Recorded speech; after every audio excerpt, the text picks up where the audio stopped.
esta mañana con un tema que pienso que es muy importante para todo el mundo. Para hacer una pequeña introducción diría que hay quien quizá, bueno, no hay quien quizá, no, ya estamos por fuera de misterios, la cosa está muy clara. Hay un gobierno encima de ese gobierno que todos vemos que tiene ciertos intereses, entre ellos la reducción de población. Creen que somos muchos, somos 7.000 millones y quieren dejarnos en 500 millones. Esto está escrito y esto está más que comprobado, tanto al nivel incluso como de el señor Bill Gates, que estuvo en el grupo Bilderberg y que bueno, que él directamente salió del club Bilderberg, donde estaba la reina y estaba más gente, y dijo en público, lo puede buscar cualquiera en internet, que a ver si con el tema de las vacunas, que hay mucha gente aquí en este mundo, y a ver si con el tema de las vacunas, él, por su cuenta, que ahora se ha dejado de fabricar ordenadores y está mandando vacunas a África, él solamente ya podía conseguir que la población se redujera en un 10 o en un 15%. Él solito con las vacunas en África. Hay muchos datos de esto, podría estar hablando 2 horas y con pruebas fehacientes totales, ¿no? Bueno, una de las cosas que hace, pues ya sabemos, provocar esas guerras, donde en estos momentos se están muriendo mujeres y niños. Otra es en la alimentación, nos ponen flúor en el agua, que es residuo radiactivo, veneno para ratas, y nos lo metemos en la boca 2 veces al día y tal. También esta tarde hablaremos con Ángel Gracia sobre el tema del bioterrorismo científico-académico.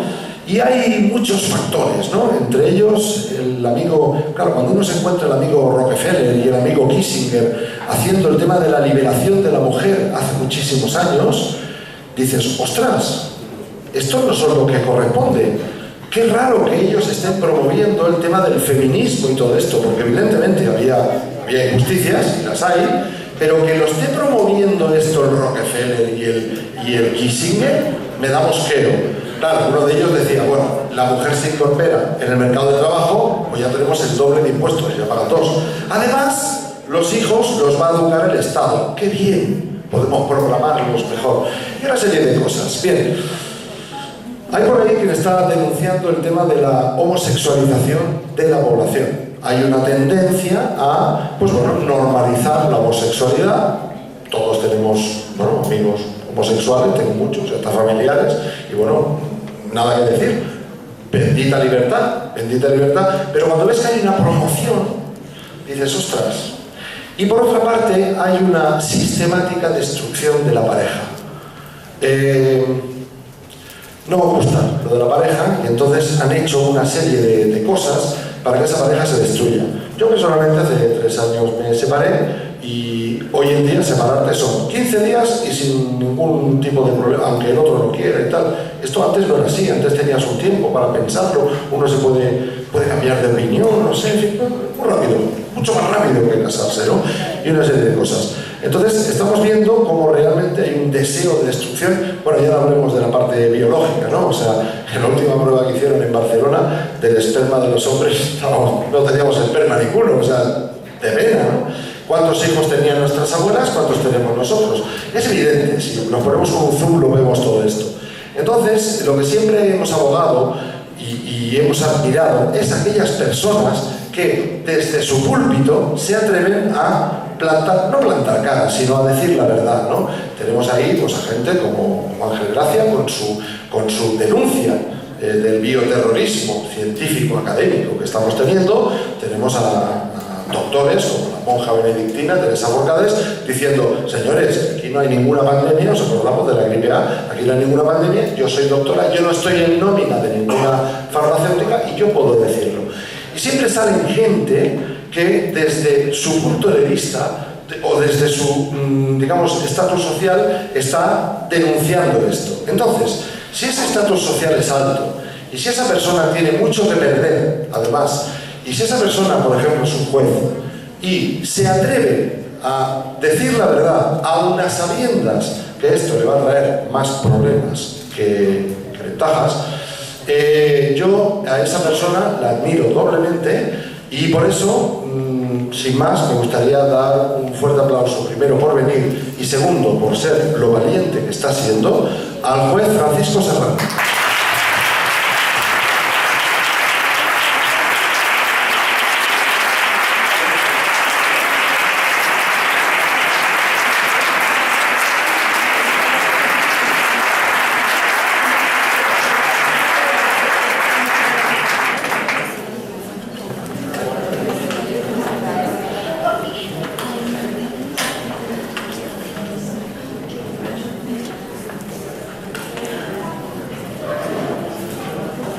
Sí, se escucha, sí, perfecto.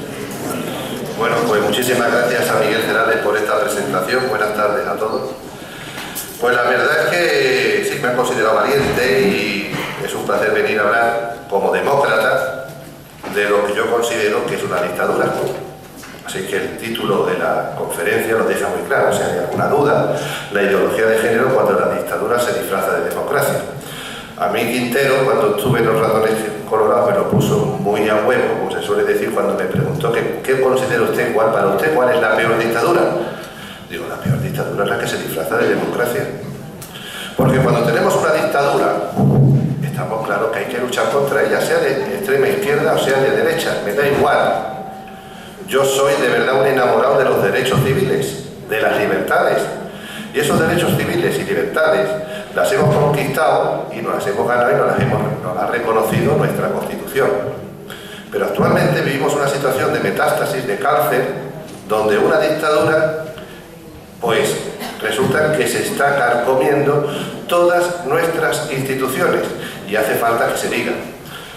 A mí denunciar todo esto, escribir un libro que va a publicar ahora Pimentel dentro de unos días, y que se va a presentar en Sevilla aquí probablemente el 16 de octubre, que se va a titular La dictadura de género, una amenaza contra la justicia, la familia y la igualdad. El contar lo que cuento me ha costado mi carrera profesional, porque ya no le queda a nadie duda en este país que realmente yo he sido condenado por un delito de conciencia. Y se va a hacer público, no me dejan de luchar. Voy a ir a los tribunales.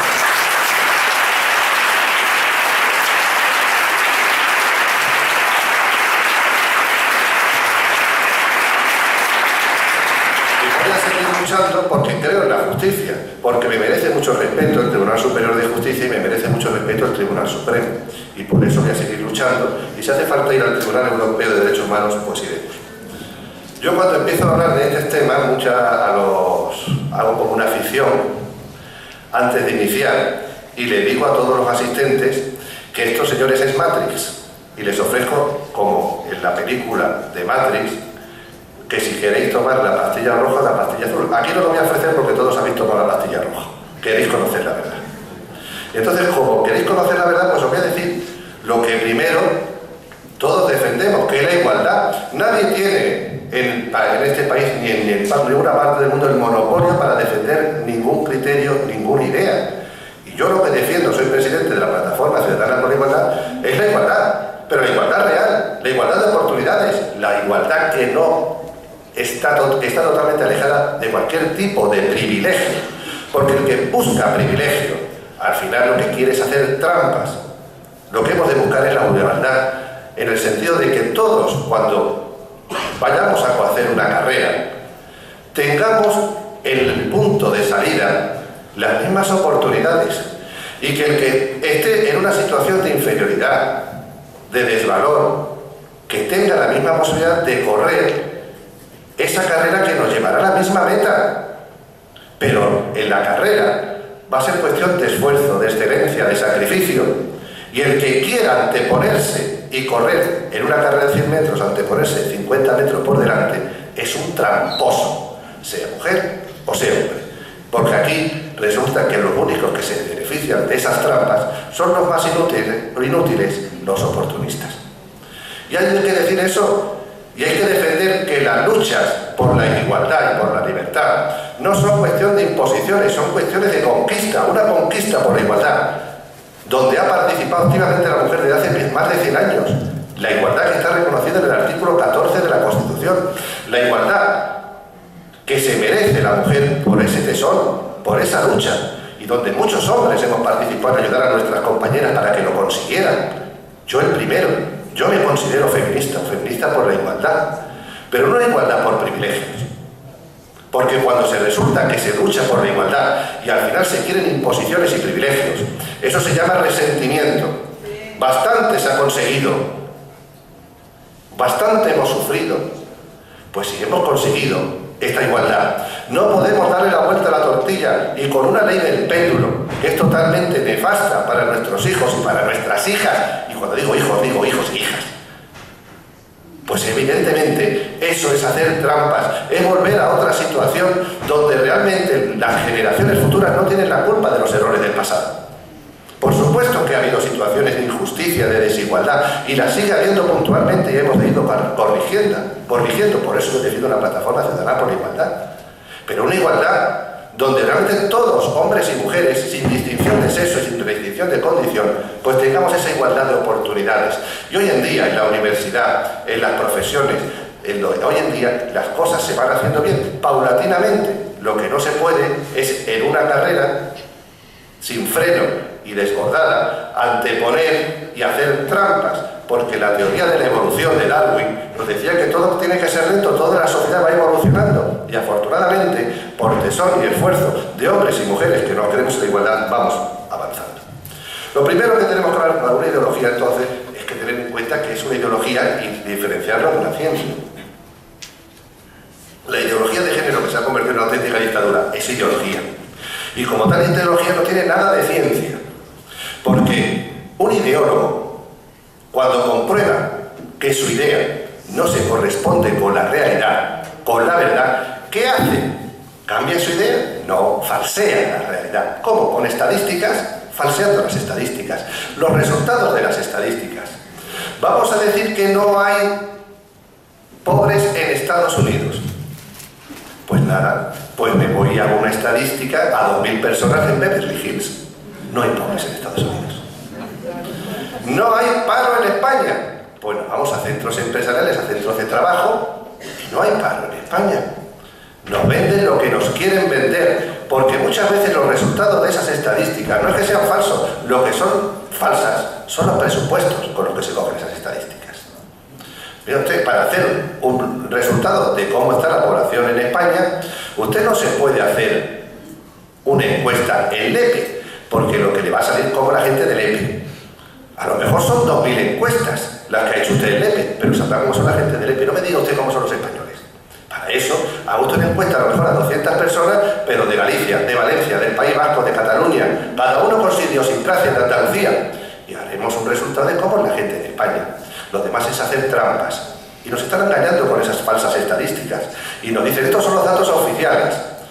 También eran oficiales los datos que hizo Stalin, cuando para demostrar que las fosas de Katyn habían sido las SS las que habían asesinado, hizo un informe de 2.500 folios. Era un informe oficial. A ver, en el año 45, en los juicios de Nuremberg, ¿quién iba a discutir ese informe oficial en la Unión Soviética?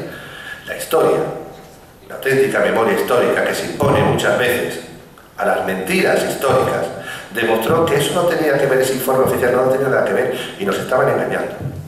Un científico, cuando comprueba que la realidad no se corresponde con su teoría científica, ¿qué hace?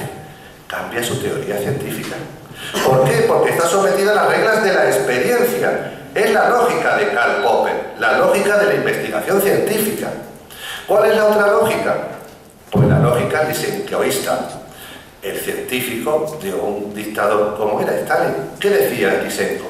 Pues que la ciencia está sometida al poder político, está sometida a la ideología. Y es lo que estamos haciendo en España. Nos están sometiendo la ideología a unas cuestiones ideológicas, además de una ideología perversa. Pues todas las que son ahora mismo planteamientos incluso que están recogidos en las leyes. Decía el anterior delegado de violencia que el objetivo de la legislación es acercarse más a la realidad de la agresión. Estoy de acuerdo.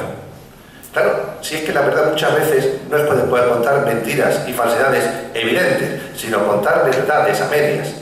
Claro que tiene que responder a la verdad a la realidad de la agresión, pero a la realidad de la agresión que surge de la experiencia científica, objetiva y no ideológica. Y usted, señor Lorente, está partiendo de una realidad de la agresión totalmente ideologizada. que parte de planteamientos, como ahora vamos a ver, de la ideología o de género, de fundamentos filosóficos, que realmente encierran una perversión moral que os vais a asustar. Porque a mí me censuraron, por ejemplo, en Tenerife, aquellos amigos de Tenerife, una conferencia en Tenerife, porque ciertos grupos radicales dijeron, hombre, que yo no podía dar una conferencia porque iba a hablar de la paz y la convivencia familiar. Claro, qué peligroso el título, sin estar preparado en perspectiva de género. Dijo, pues es verdad, me voy a preparar en perspectiva de género. Y me he preparado a fondo. Y he leído todas las bases filosóficas desde Simone de Beauvoir en adelante para estar preparado en ideología de género. Porque claro, el que sigue creyendo en esto, muchas veces lo que hay detrás de todo esto es ignorancia, ¿eh? Por supuesto fanatismo, pero hay mucha ignorancia y después hay resentimiento y claro, y lo hemos juntado con lo último y más favorito, el oportunismo y el aprovechamiento de la situación. Pero hay mucha gente que es ignorante, o sea que no sabe ni quién es Simone de Beauvoir, ni Wilhelm Reich, ni Alfred Kinsey, ni Germain Green, ni Katie Millet, ni Shulamit Firestone, ni Margaret Mead, ni Michel Foucault, ni Georges Batel, ni Adrien Rich, ni Anne Ferguson, ni Valéry Solanas, que escribió el Manifiesto para el Exterminio del Hombre. Después, si queréis, pues hacemos algún comentario sobre ese manifiesto, que es el catecismo, muchas veces, de lo que está detrás de todo esto. Pero ¿qué fundamento se fundamenta todo esto? ¿Cuál es la teoría realmente, la realidad de la agresión? Pues se fundamenta en el patriarcado, que es que la mujer está universalmente oprimida y explotada por el hombre, y lo ha estado siempre desde los comienzos de la historia. Esta relación de opresión y explotación constituye un sistema de dominación que es el sistema de dominación básico sobre el que se asientan todos los demás existentes, es decir, el patriarcado. Kate Millett, política sexual. Además te dicen que no, que el sexo no lo hacemos con un sexo, que el sexo es un tema biológico, pero que realmente el género es una construcción social. O sea que nosotros somos seres asexuados que nacemos y construimos nuestro sexo con el tiempo y eso es el género. Luego vamos, pero para creernos todas estas cuestiones que parecen muchas veces esperpénticas, el Estado se ha gastado 3.600 millones de euros. No es para defender, por supuesto, a las mujeres maltratadas y a las personas que sufren maltrato en el ámbito doméstico porque sufren una situación de vulnerabilidad o debilidad. No, es que alienar la mente de la gente cuesta mucho dinero. Y claro, a base de repetir muchas mentiras, la gente se contamina y termina adoctrinándose. Y hay comisariados políticos.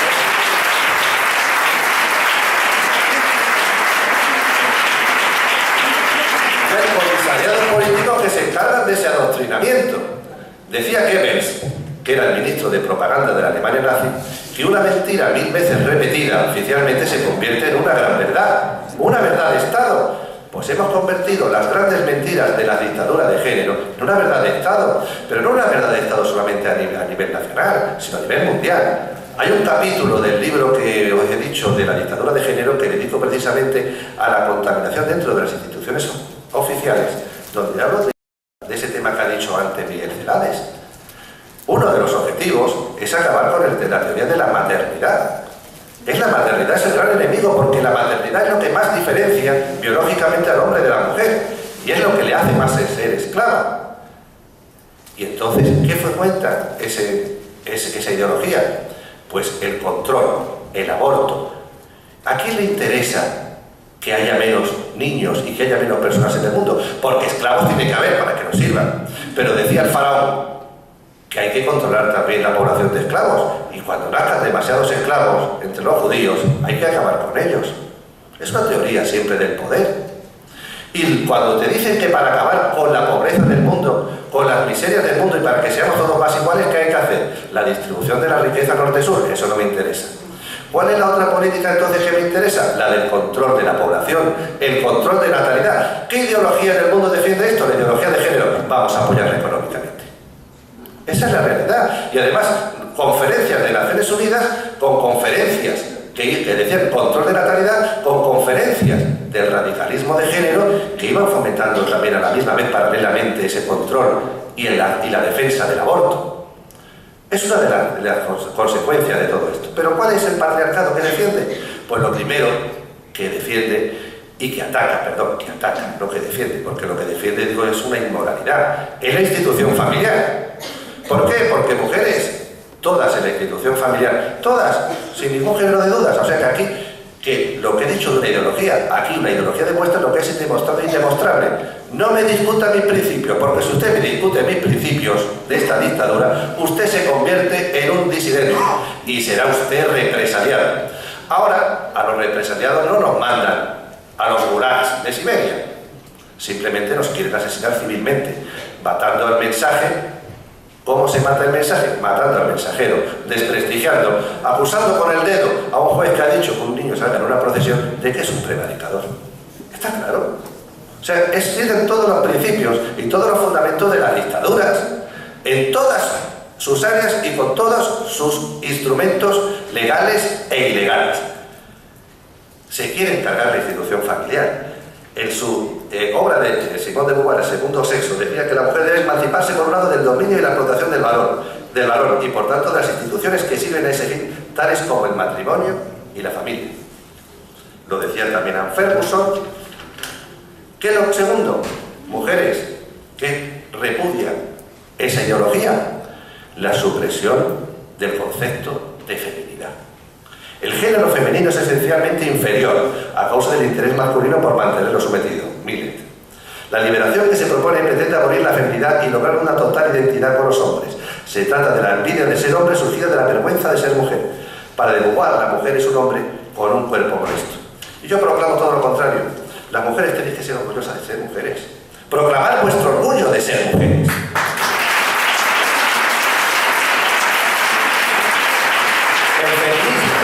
El feminismo que defendemos, lo que queremos en la igualdad es este. Es propio de una mujer orgullosa de ser mujer. Una mujer que exige igualdad de oportunidades, de salarios y de trato en sus relaciones de pareja, pero que al mismo tiempo cultiva su personalidad como mujer.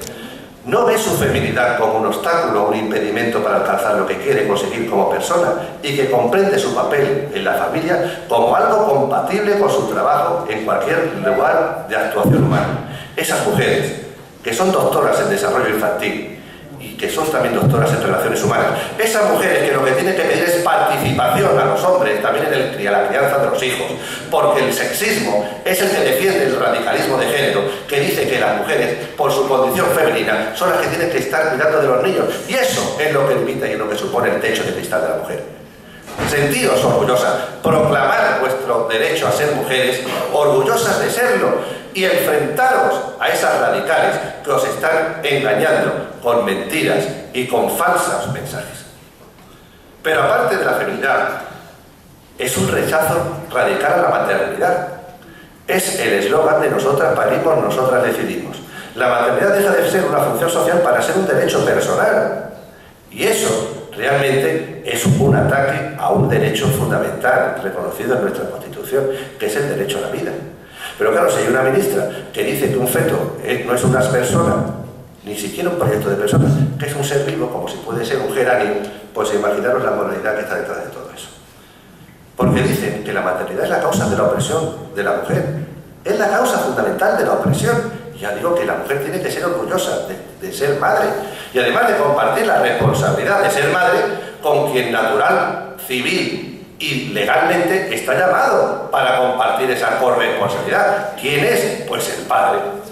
Vayamos a situaciones, por tanto, de custodia compartida. No, eso no, porque la custodia compartida, pues luego se dirá, eso es una explotación de los hombres que quieren dominar a las mujeres a través de la instrumentalización de los hijos. Repiten como papagayos mensajes que no saben ni el significado del mensaje. ¿Por qué? Porque la ideología es la idea, no es la contrastación con la experiencia. Y cuando le demuestras que no es así, que es bueno para los niños el que tengan un padre y una madre, aunque rompan ese padre y una madre, te dicen que es mentira y que tú eres portavoz de maltratadores y que tú estás haciendo neomachismo. Lysenko. ¿Pero qué más? Consideran las relaciones de pareja como unas relaciones de odio, de ámbito de poder, de odio, de rivalidad, de visceralidad. Yo digo que la familia, las relaciones de pareja, no tienen que ser unas relaciones patológicas, tienen que ser unas relaciones que están nacidas del respeto, de la solidaridad y, cómo no, del amor. Familias perfectas no existen. Decía León Tolstoy en su novela Ana Karenina, la primera frase, dice, las familias felices, decía, no existen, porque las que son conflictivas, todas se parecen. Todas las familias conflictivas se parecen. Todas las que tienen problemas se parecen. Evidentemente, porque realmente lo que pasa es que no existen familias felices del todo. Familias felices, todos tenemos problemas y todos en nuestro ámbito de relaciones chocamos y discutimos, porque las relaciones humanas suponen el reconocimiento de los derechos individuales. El derecho individual, cuando choca directamente con otro derecho individual, es cuando no vivimos en un desierto, en la sociedad, en la civilización, en la ciudad, como ciudadanos, y sobre todo en la familia, porque surgen problemas todos los días. Por eso, solo las familias felices se parecen, las infelices, que esa es la frase, lo son cada una a su manera, decía Tolstoy. Cada una son a su manera. Démosle a esas familias infelices su solución a cada una a su manera. Y digámosles a León Tolstoy que realmente todas las familias felices se parecen, porque realmente no existen. Esa familia, eso es una auténtica utopía. Nosotros hemos de buscar una relación de familia basada en la felicidad, en el amor, en el respeto. Y cuando se fracase esa relación de amor, de solidaridad y de respeto, démosle a esas familias una solución a través del divorcio, que no tiene que ser solamente un conflicto, ni que tiene que ser un punto y final en sus vidas. Digámosle a esas familias que se divorcian que el divorcio no es un punto final, que es un punto y aparte, que además con sus problemas, que además con la solución de sus problemas, solucionarán también le darán solución a los problemas de sus hijos, que son las víctimas colaterales muchas veces de ese rencor. Y ahora voy a decir una cosa muy importante. ¿Qué defiende también la dictadura de género? La ideología de género, pues dice que la mujer se tiene también que liberar sexualmente, porque la mujer es una esclava sexual. Decía, hasta qué punto que ahora todo está conectado, Adrian Reich, que aunque no se lo crea la mujer, toda relación heterosexual que suponga penetración es una violación. Y como es una violación, entonces hay que defender siempre el aborto, porque toda relación heterosexual es violación. Es fuerte, ¿no? Claro, eso justifica que no, mire usted, qué excusa absolutoria va a ser que haya una violación. Si las mujeres violadas están siempre violadas. Cosas como esas decían que llegaban a la liberación sexual de la mujer. Pero es que van más, es que defienden la pederastia. Porque los niños también tienen que liberarse sexualmente. Los niños se tienen que liberar sexualmente. ¿Y esto quién lo defendía? Pues mirad, por ejemplo, aquí está Sulamit Firestone, decía: la revolución sexual parte de la emancipación de la mujer, principal víctima del patriarcado. Continúa con el fin de la opresión sobre los homosexuales y termina con la liberación sexual de los niños, entre cuyos derechos esenciales se encontrarían de expresarse a sí mismos sexualmente, entre ellos en un principio, pero también con adultos. Miren, la infancia también sería una construcción cultural, y de la misma manera que debe producirse una emancipación de la mujer, tiene que darse una emancipación sexual de la infancia. Firestone. Esta defensa de la pedofilia se pone expresamente de manifiesto para Finse, que considera como natural la relación entre personas adultas y niños, e incluso el bestialismo. Y decía Firestone que realmente la primera relación sexual que tiene que tener un niño, en el libro La Revolución Sexual, es una felación de su madre. Y esto no lo decían en los años 60. Aquí ha ido también un psicólogo argentino, Jorge Corsi, que ha estado dando conferencias a cargo de nuestros bolsillos hasta el año 2008, hasta que volvió a su país y lo procesaron por un delito de pedofilia a 3 años de prisión.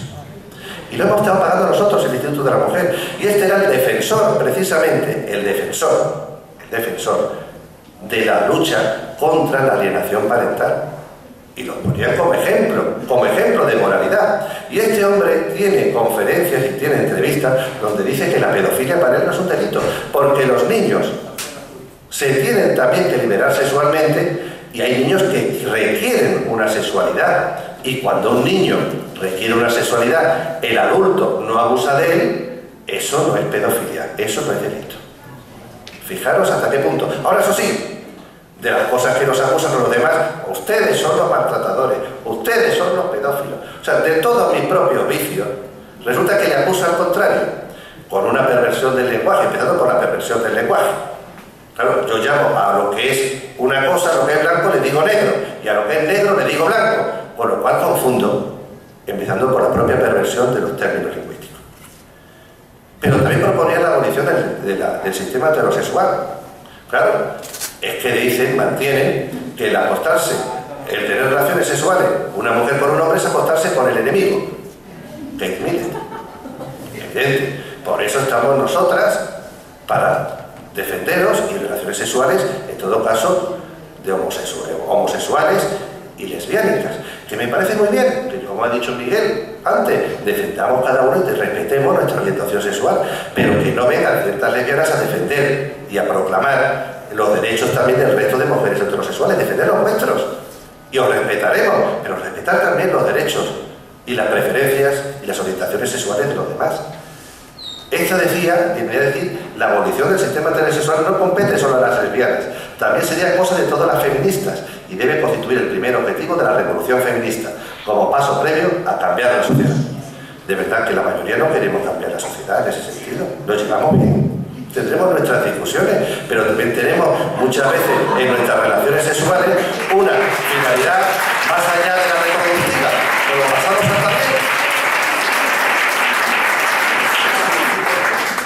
El objetivo, el mundo feliz de Huxley, no se debe vivir en soledad, pero tampoco en relaciones amistosas y sexuales permanentes. El sexo debe ser ocasional y practicarse libremente. No existe el matrimonio ni la familia, ni por supuesto la maternidad, que es el mayor horror imaginable, o la paternidad, pues la gestación es extracorpórea. El Estado es quien se encarga de la infancia, como ha dicho usted, Miguel. El control. El control. Y yo, como no creo en el control del Estado, porque un Estado realmente donde se dan las libertades es en la propia sociedad civil, que no nos las recorten, y como vamos a ver, nos están recortando libertades y derechos fundamentales desde hace mucho tiempo, y no nos damos cuenta, se da cuenta al que sufre ese recorte de libertades. Pues ya hemos dicho lo que son la ciencia y la ideología y lo que son los fundamentos de la ideología de género. ¿Cuáles son las mentiras para su consolidación? Además, mentiras que son verdades irrefutables. Oiga usted, todo el mundo sabe que eso es así. Oiga, si todo el mundo sabe que es así, pruébemelo. No, porque claro, un ideólogo no tiene que probar nada. Mi idea es irrefutable. Es indemostrada e indemostrable. ¿Y cuál es la primera? Pues, por ejemplo, que la mujer en las relaciones laborales cobra mucho menos que el hombre. Mentira medias. ¿Es cierto que la mujer cobra menos que el hombre? ¿Un 25%? Sí. ¿Pero por qué sí? Porque en abstracto, la mujer, en una comparación global, no individualizada, cobra menos. ¿Por qué? Porque no se han tenido en cuenta con datos tan importantes como la edad, la antigüedad, el trabajo a tiempo parcial, la distribución sectorial, los oficios desarrollados, las horas extras, bajas por maternidad. Porque la mujer, entre otras cosas, como sigue limitada al techo de cristal de la maternidad, porque no se le dice que comparta con el hombre su corresponsabilidad con los hijos, tiene más limitación a la hora de poderse desarrollar en la vida profesional y en la vida laboral. Pero que me digan en un solo caso, donde una trabajadora, con las mismas horas, en el mismo trabajo, con la misma situación sectorial, con el mismo oficio, con la misma antigüedad, cobra menos que un hombre. Porque si es verdad, el primero que lo voy a denunciar hoy es él. Y si eso ocurre en la función pública, el primero que había que procesar sería al consejero o al ministro del ramo que lo permitiera. O sea que es una mentira, pero una mentira a medias. Vamos a ver, vamos a corregir sectorialmente esos trabajos, pero también permitiendo y dando libertad a la mujer que pueda desarrollar los trabajos en las áreas que quiera. Es que nos quieren controlar hasta los gustos laborales. Oiga, es que las mujeres resulta que donde más trabajan es en el área, por ejemplo, en humanidades, y los hombres trabajan más en cuestiones técnicas. Eso no puede ser. Pues no puede ser dependiendo de lo que le guste a cada uno, porque trabaja donde le dé la gana. Pues nos quieren controlar hasta los gustos. Lo que no se puede consentir es que haya esas diferencias salariales. Lo que pasa es que en la distribución, el cómputo, se hace en cómputo global y nunca individual. Cuando se decía, por ejemplo, hay un desmentido hasta del propio ministro del Trabajo y del secretario general de Comisiones Obreras sobre el respecto. Claro que no hay a nivel individual. Hay dos asociaciones, una en Extremadura y otra en Alicante, que ofrecían a quien dijera un solo caso de desigualdad laboral, uno solo, en las mismas condiciones, exactamente las mismas, que se lo dijeran que daban una recompensa de 6 millones de euros. Y lo vamos a denunciar. Porque se dice, es que eso lo sabe todo el mundo. díganme un caso. Y lo damos como una verdad irrefutable. La otra verdad irrefutable en la que se basa también para cuajar ese adoctrinamiento a nivel social, ¿cuál es? Pues que la violencia es solamente unidireccional, que la única que puede ser maltratada es la mujer en las relaciones familiares. Y los niños. Y las mujeres víctimas de otras mujeres. Y los hombres víctimas de otros hombres. Pero ¿y los niños? ¿Cómo nos intentan meter la gran mentira? Pero fijaros cómo van metiendo las mentiras poquito a poco, poquito a poco, poquito a poco. Tema Bretón.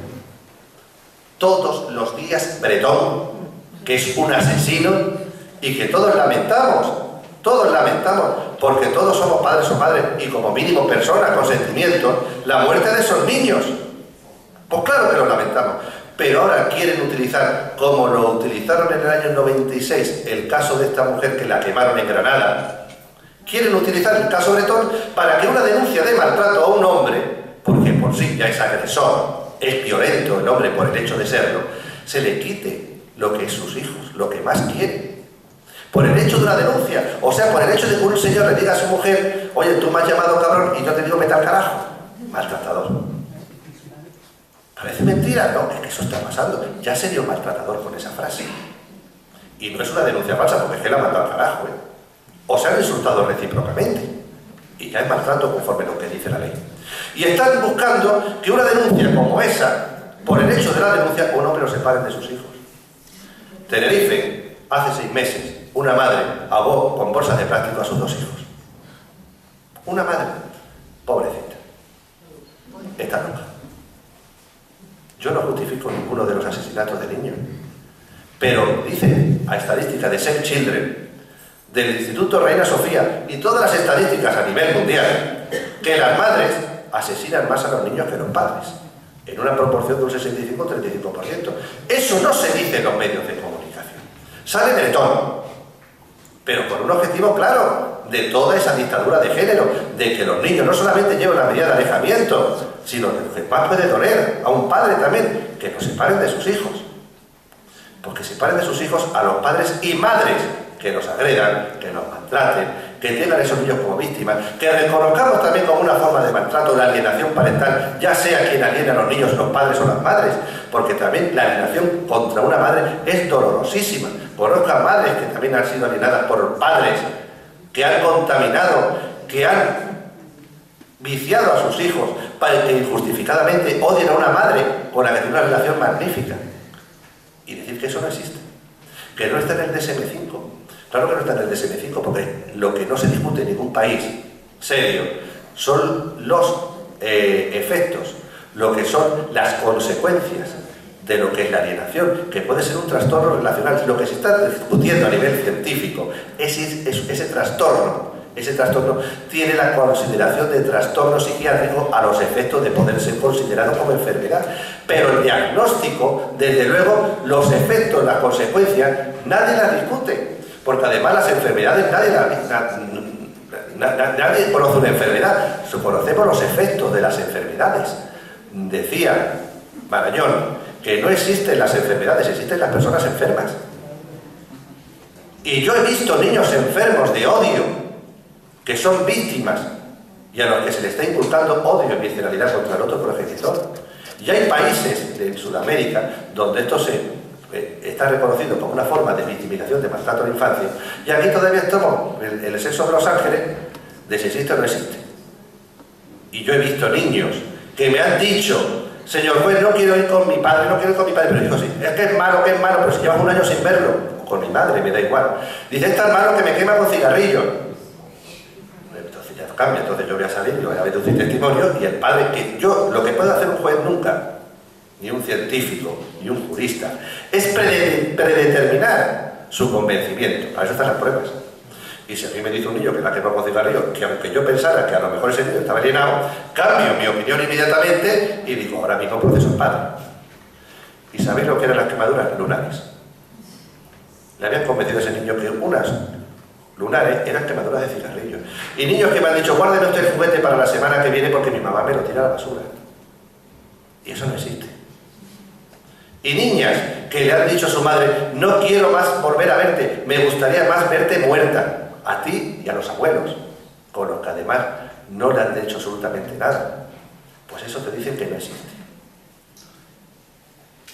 ¿Cuál es otra consecuencia de todo esto, por tanto? Que aquí la violencia es bidireccional. Pero te dicen que no, solamente las mujeres, ni niños, ni nadie.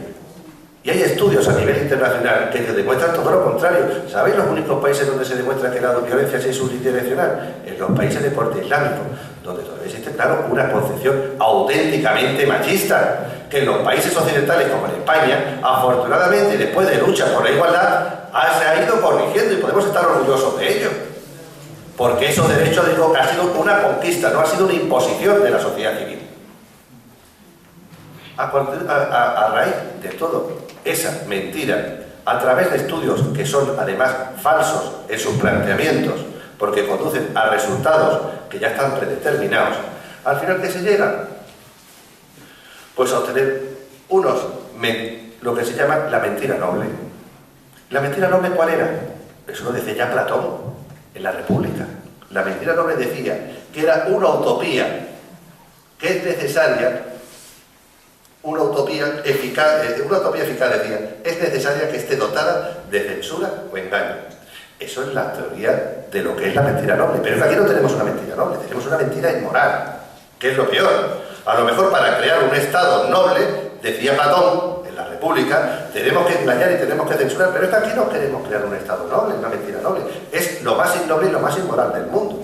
¿Y cómo se hace esto? ¿Cómo controla la dictadura? El primer mecanismo de control es el adoctrinamiento.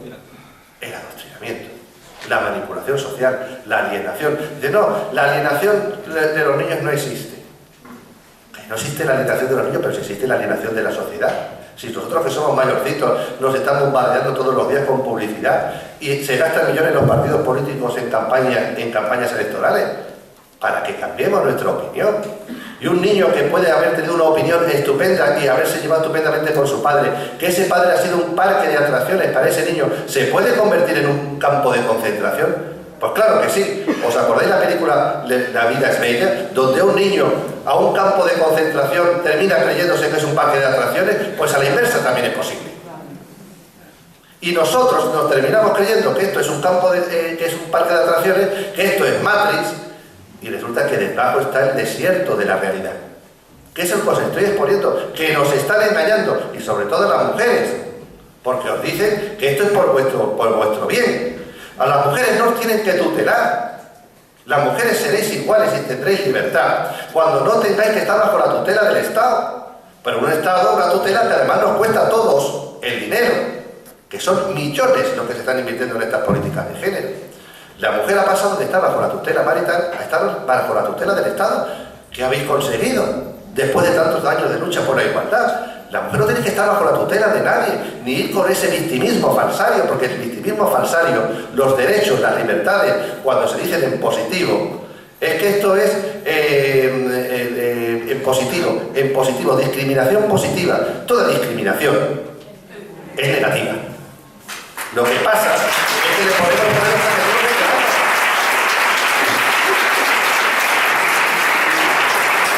la perversión del lenguaje y nos terminamos creyendo la discriminación negativa, la discriminación negativa, la discriminación negativa. Es como si para el tema de que porque los ancianos no pueden conducir y ganan menos, pues vamos a darles un bono bus gratuito.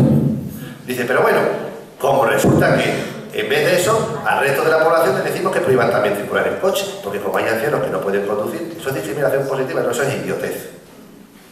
Y resulta que aquí nos estamos creyendo una auténtica idiotez. Una cosa que es intragable a base de publicidad, a base de bombardeo mediático todos los días, lo que decía Keynes. Por tanto, lo primero el adoctrinamiento y después para el resto de la población y para el resto de profesionales el miedo. El miedo. Que ya hay compañeros míos que me dicen, yo no digo ni pío porque hay que ver lo que le ha pasado a Serrano, ¿eh? Lo que me han hecho a mí no ha sido solamente intentar callarme a mí, que a mí no me van a callar, porque como decía Blas de Otero, siempre me quedará la palabra. Pero a mis compañeros que tienen miedo porque a los jueces nos han convertido en este país en funcionarios públicos, no han dejado de ser un poder del Estado para convertirse en funcionarios públicos, para tener mi paquita al final de mes garantizada, no quieren hablar. ¿Y qué hay para el adoctrinamiento? ¿Qué es lo que se ha hecho en este país?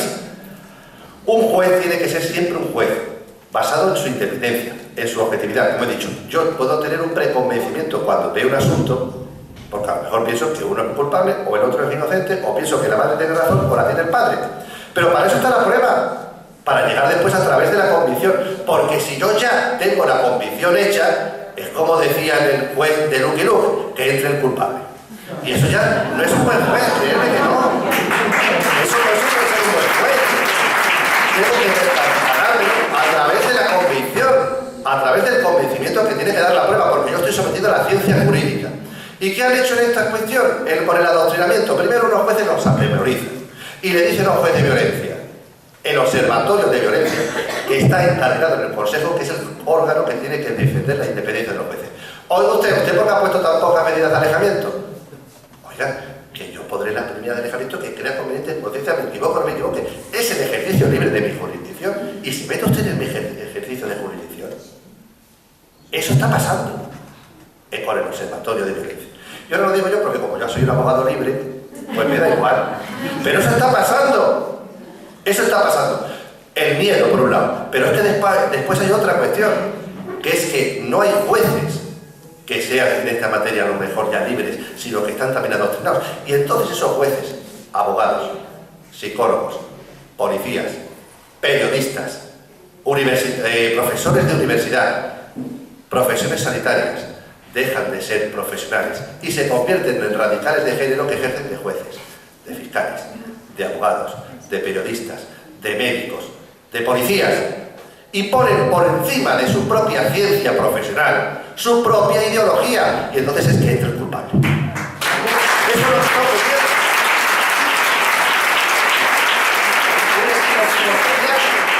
Pero ¿para qué voy yo? La gente está dejando de creer en la justicia. La gente está dejando de creer en la justicia, pero es que encima, esto que yo estoy diciendo aquí en libertad, no se puede decir. No se puede decir. Ahora sí, en el libro que voy a publicar me voy a explayar, porque eso sí, me han dado libertad para poder escribir y tiempo para poder escribir. Por eso se lo he dedicado a las radicales de género. Por haberme dado esa libertad. Ahora sí tengo libertad para poder decir las cosas. Lo que antes no tenía. Se han equivocado. Se han equivocado. Porque, te lo digo, me queda la palabra y me va a quedar la libertad, porque soy un ciudadano de verdad que creo en la democracia. Y no creo en esos falsos profesionales, porque el problema está en que nos están engañando con el tema de la custodia compartida. No, la custodia compartida es método de maltratadores. No existe la alienación parental, eso también es que utilizan instrumentalizar a los niños. Mira que los hombres y las mujeres tenemos que corresponsabilizarnos en nuestras obligaciones familiares. Y dice, hay que conciliar vida laboral con vida doméstica. Estupendo. ¿Y cuál es la principal obligación doméstica que tiene una familia cuando tiene hijos? Cuidar a los niños. Eso sí, pero si nos separamos los niños, para mí. Oiga, eso no es las reglas del juego, eso es jugar al póker pero con cartas marcadas. Y cuando muchas veces se dice, no, es que no hay custodia compartida porque nos llevamos mal. Claro, pues si ustedes se van a divorciar, claro que se llevan mal, claro. Pero claro, usted dice que se lleva mal porque sabe que el juez, que todavía tiene prejuicios sexistas y roles sexistas, y el fiscal que tiene roles y prejuicios sexistas, la custodia se lo va a dar a ella por ser mujer. Pero eso no es justo, primero para los niños, que se les va a privar de tener un padre y una madre. Ustedes separaros vosotros. Yo he tenido casos que si un niño no está alienado, ni está manipulado por su padre y su madre, lo último que le pueden preguntar al niño es con quién quiere irse. Porque entonces, claro, ¿qué hacemos? El padre y la madre no se ponen de acuerdo. Entonces para eso está la justicia, para que haya un juez que decida qué es lo más justo. Y entonces el juez le pregunta al niño, o sea que el juez convierte al niño en juez también. O sea que el niño lo ponemos en este lado de la mesa y decide lo que quiere. Y los niños son caprichosos. Los niños tienen su libertad, pero son muy egoístas y muy interesados. Y bueno, ya lo que más les interesa. A un niño no se le puede preguntar qué es lo que quiere. Lo que tenemos que es indagar qué ha sido de su vida, qué padre y qué madre han estado implicados, si los dos han estado trabajando. Hay padres también hoy en día, en el siglo XXI, en el año 2012, que están dispuestos y que la han hecho y predispuestos además a seguir ocupándose de sus hijos, de la crianza de sus hijos, que también, salvo la lactancia, han participado en lavarles los pañales. Antes, hace 15 años, En los servicios de caballeros os fijabais que no había cambiadores de niños, ahora sí hay. Vamos avanzando para desaparecer prejuicios sexistas. Vamos avanzando, porque yo una vez con mi niña, que tenía un añito, ahora ya tiene 18, tuve que entrar en un servicio de señora en una gran superficie comercial, me dieron una que no vea, para poner a la niña y cambiarle el pañal. Eso va desapareciendo. Y los prejuicios sexistas se van desapareciendo con esos pequeños detalles. Los niños son cosa de todos. Y salvo la lactancia, que es un tema biológico, oye, a ver, ningún padre se tiene que caer los anillos por preocuparse de la educación de su hijo, de sus vacunaciones, de su sanidad, de su aseo, de todo. Eso, claro, es una concepción machista. ¿Es machista eso? Es la concepción machista, claro, de Pilar Primo de Rivera, que decía que en casa y con la pata quebrada las mujeres, porque para eso estamos. El marido llegaba a su castillo, donde tenía que estar con sus niños lavaditos y su mujer con las zapatillas preparadas y la cena hecha, calentita.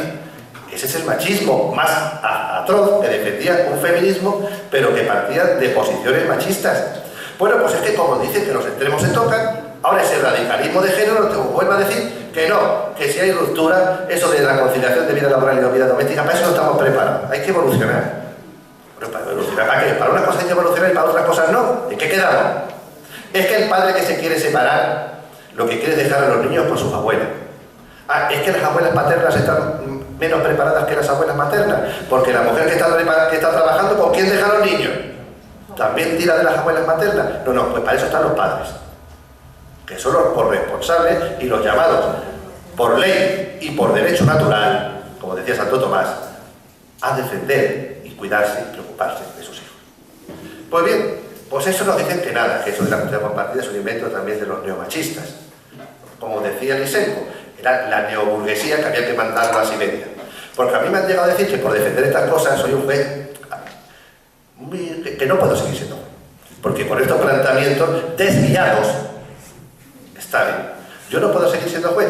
O bien estoy prevaricando continuamente hasta que se han buscado la causa belli para ello, o bien habría que incapacitarme, porque claro, estoy loco. Pues yo por defender estas cosas que van en cuanto de mis principios ideológicos, que todo el mundo sabe que son los correctos, pues usted o hay que incapacitarlo o hay que condenarlo por prevaricación. Los resultados también han sido nefastos en cuanto a la implantación de la legislación, porque una legislación se tiene que basar también en la experiencia social, no en planteamientos ideológicos, como lo que decía Lorente. Claro, que la legislación dice que obedece a la realidad de la agresión, pues claro, a la realidad de la agresión, pero vista desde una perspectiva de género. ¿Y qué dice la ley? Pues dice la ley, hombre, que un maltrato se ha de considerar, en el preámbulo está bien dicho, toda acción en la que el agresor agrede a la mujer por considerar una persona que carece de los mínimos derechos de respeto, libertad y capacidad de decisión. Suscribo esa palabra. Porque el agresor, el machista, el que maltrata a la mujer por el hecho de ser mujer, la agrede no porque es una persona con la que tiene una discusión de pareja por los niños o por el tema matrimonial o las cientos de discusiones que podemos tener a diario. La agrede porque la considera inferior. Porque la considera una persona que carece de los mínimos derechos de libertad, respeto y capacidad de decisión. ¿Os acordáis de la película Solas? Cuando esa señora entra vestida de negro y el agresor, maltratador, la mira y dice, hueles a macho. No la ha agredido, pero la está agrediendo. La está atemorizando. Esa mujer, la característica principal de la maltratada es el miedo. Por eso muchas verdaderas maltratadas no denuncian. No hemos avanzado nada. Hemos multiplicado exponencialmente incluso situaciones de riesgo con denuncias abusivas. Por eso ha aumentado el maltrato. Pero que haya muertas, porque me interesa para el negocio. Que haya muchas denuncias, porque cada denuncia conlleva que haya más subvenciones. Las subvenciones se obtienen por el número de denuncias presentadas. ¿Y qué denuncia interesa más que se presente? La que no tiene fundamento, porque yo ya obtengo la subvención y no tengo que aplicar a ningún recurso. La auténtica maltratada requiere recursos, requiere protección. Esa es la que requiere no una paguita de 426 euros que estamos repartiendo indiscriminadamente. Paguitas que se están cobrando, que después se dicta el auto de archivo y sobreseimiento y las siguen cobrando.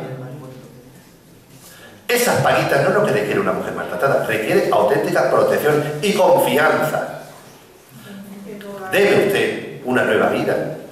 Deme usted una vivienda para mis hijos en otra ciudad. Deme usted un trabajo digno. ¿Por qué no se va al maltratador? ¿Eh? En de la víctima. No me entero. ¿Por qué no se va al maltratador en de la víctima? Porque no se va a decir que sea la víctima. Claro. No, porque el maltratador va a la cárcel. El maltratador está para donde tiene que ir, a la cárcel. A la cárcel. El maltratador donde tiene que ir es a la cárcel. Lo que pasa es que cuando salga de la cárcel, yo he tenido casos, cuando una señora me ha venido buscando auxilio, y claro, mire usted, que sabe dónde vivo. El maltratador va a estar en la cárcel. El maltratador, como otra ciudad, el maltratador va a estar en la cárcel. Esa señora lo que quiere es confianza y auténtica protección. Eso es lo que tenemos que dar. Pero el concepto, claro, si resulta que ponemos el concepto del maltrato a la altura del techo, por ahí entra todo. Si lo ponemos al nivel y el escalón donde tiene que estar, realmente entrarán las cuestiones que tienen que entrar como maltrato. Porque ya hemos dicho que el maltrato es el que se ejerce sobre la mujer porque la considera inferior. Pero, sin embargo, en el artículo 1 de la ley nos dice que el maltrato, porque parte de la teoría del patriarcado, ¿os acordáis lo que os he dicho de la teoría del patriarcado? Que es la que dice que la mujer está siempre, cualquier mujer, aunque mida ya 1,90 y el marido sea un enclenque de 1,50, es maltrato. Aunque el marido tenga tetraplegia y no pueda moverse, si la mira mal, es maltrato. Eso es absurdo. Pues es que es absurdo que dice la ley. Porque dice que es maltrato cualquier agresión física o psíquica. Claro, la agresión psíquica existe, la que os he dicho de la película sola, que ejerce el valor sobre la mujer y dice como manifestación de la situación de discriminación, desigualdad y relación de poder de hombre sobre mujer. Ideología, patriarcado. ¿Por qué? Porque parte que la mujer siempre, por el hecho de ser mujer, está sometida al valor universal y desde todos los tiempos, desde los comienzos de la historia. Está universalmente oprimida y explotada. Entonces, eso es como manifestación. Cualquier discusión que tiene un hombre con una mujer, realmente lo está haciendo porque la considera una persona inferior. Cuando discuto con mi mujer, como todos discutimos, no discuto como ella, como el hecho de ser mujer, ni porque la considere inferior. No, discutimos como dos personas que tenemos a lo mejor dos pareceres distintos. Eso no es maltrato. Pero como se considera todo, hemos puesto el listón del maltrato a la altura del techo, pues por ahí entra cualquier agresión, cualquier discusión. Y ya no estamos hablando de denuncias falsas, porque claro, aquí se da el caldo de cultivo para denuncia falsa, evidentemente, porque claro, tenemos la cuestión del resentimiento, del odio, que tengo que ver en la cárcel, en la ruina, o muerto. ¿Sabéis cuántos se están suicidando en España por este tema? Se están suicidando cientos de hombres por este tema, No sabe, esto no interesa. Esto no interesa. Y a mí hay madres que han venido a contarme casos dramáticos de hijos que se les han suicidado. No han salido. ¿Hemos mejorado con la situación de la mujer maltratada? No, porque tampoco en el fondo interesa. Es la justificación también del negocio. El que haya mujeres muertas, pero en su justa medida. Todo se controla. Todo se controla.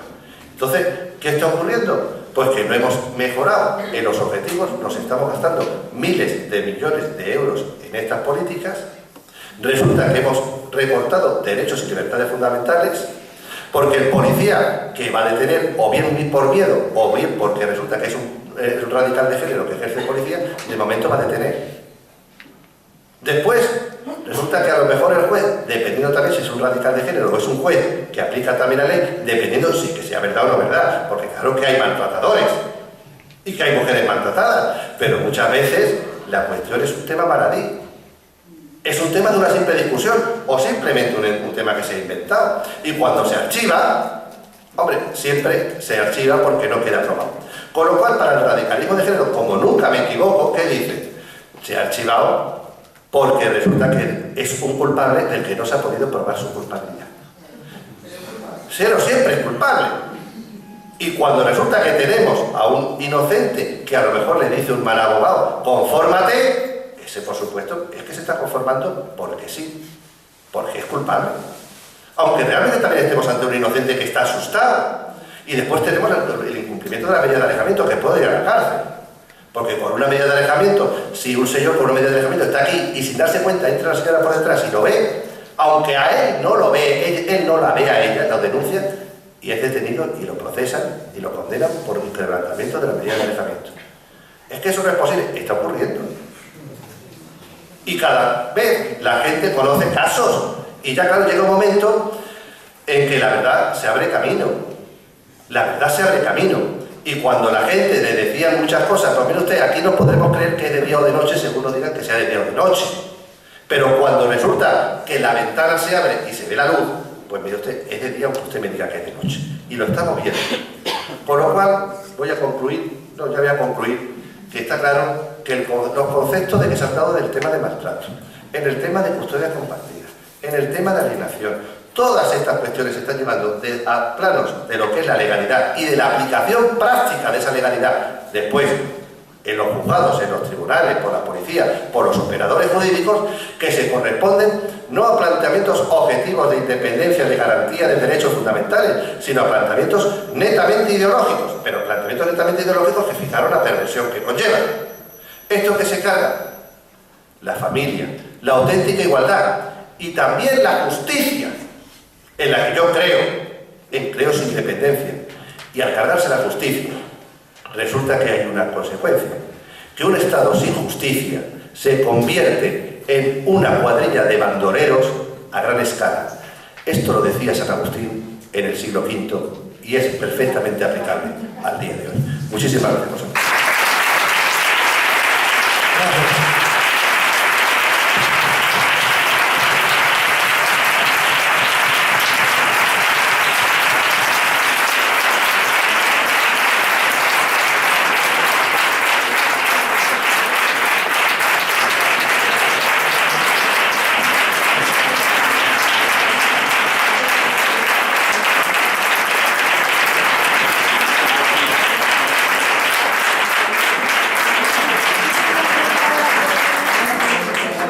Bueno, pues si hay alguna pregunta, porque he visto por ahí alguna mano que quería preguntar.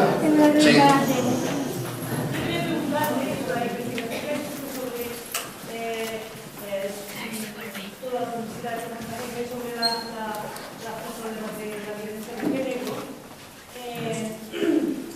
Sobre la reivindicación que hace de esta sociedad machista, vamos, la sociedad machista, sobre el masculino, realmente lo que pienso, yo creo que lo que hay, el problema que está es que estamos reivindicando mucho la parte femenina. Yo soy una mujer femenina, reivindico que seamos femeninas, no feministas, que somos mujeres, pero sin embargo no se reivindica que el hombre sea verdaderamente masculino, no machista. Entonces, sobre esa educación, ¿se está haciendo algo a favor de que el hombre se reconozca como ser masculino o como un ser machista? Es que nos quieren reconvertir. Yo creo que también tenemos que estar los hombres orgullosos de ser masculinos. ¿Os acordáis que fue genial la parodia que hicieron los morancos de que mi hijo es macho? ¡Oh, por Dios, qué vergüenza! Hoy mi hijo es macho.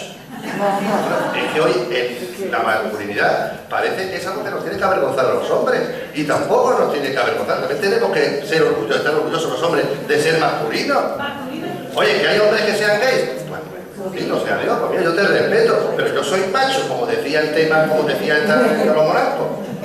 Y hay muchas mujeres que dicen que muy bien, que es estupendo, pues afortunadamente menos mal que hay hombres que son masculinos, igual que también estamos orgullosos los hombres de tener compañeras que sean femeninas, si lo que debemos de desaparecer son los roles sexistas. Eso es lo que hay que desaparecer. Bueno, pues a mí me dicen que soy un juez sexista, siempre es lo contrario. O sea, de lo que a mí me acusa, el que a mí me acusa es el que ejerce perfectamente el pecado. O sea, que hay barcos por ahí que van de buques fuera y de buques de la paz, y son barcos piratas disfrazados, y te dicen a ti que tú sí vas de bergantín por la paz, que tú eres el pirata. Es la perversión del lenguaje. Yo estoy orgulloso de ser masculino y de luchar por nuestra masculinidad. Incluso las mujeres que sois feministas por la igualdad, estupendo.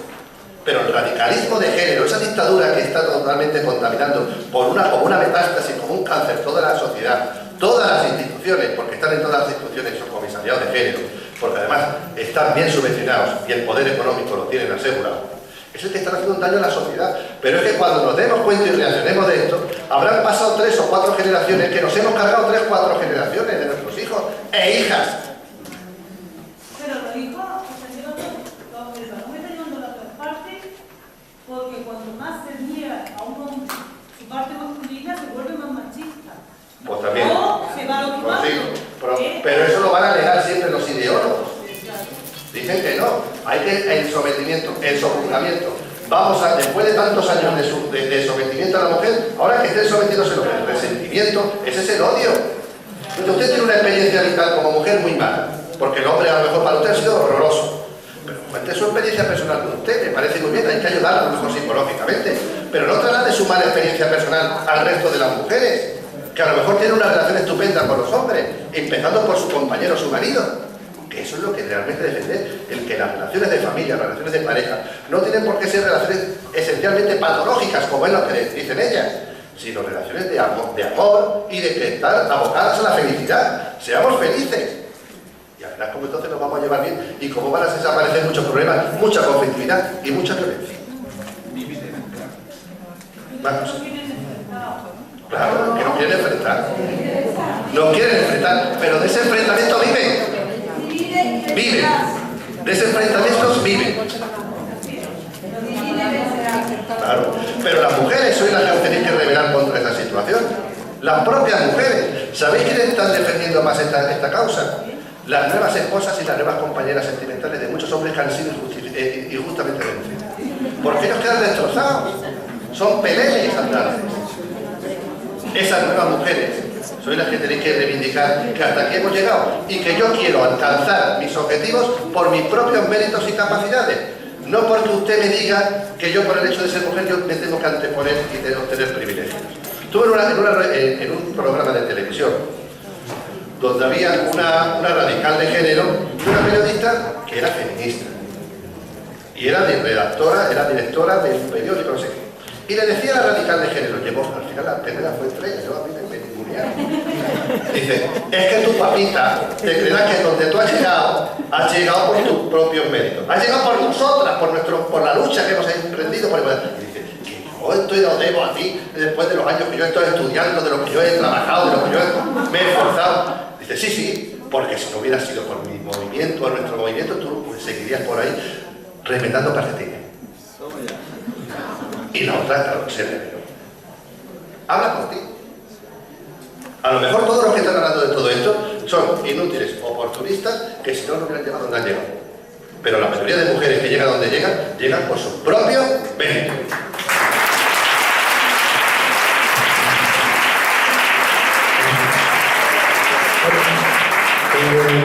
Yo haría un pequeño ejercicio democrático como el que hicimos ayer. Que levanten la mano los que de aquí preferirían que cambiáramos a ese presidente del Tribunal Supremo y pusiéramos al juez. Por favor, esto sí es democracia, esto no es dictadura. Muchísimas gracias.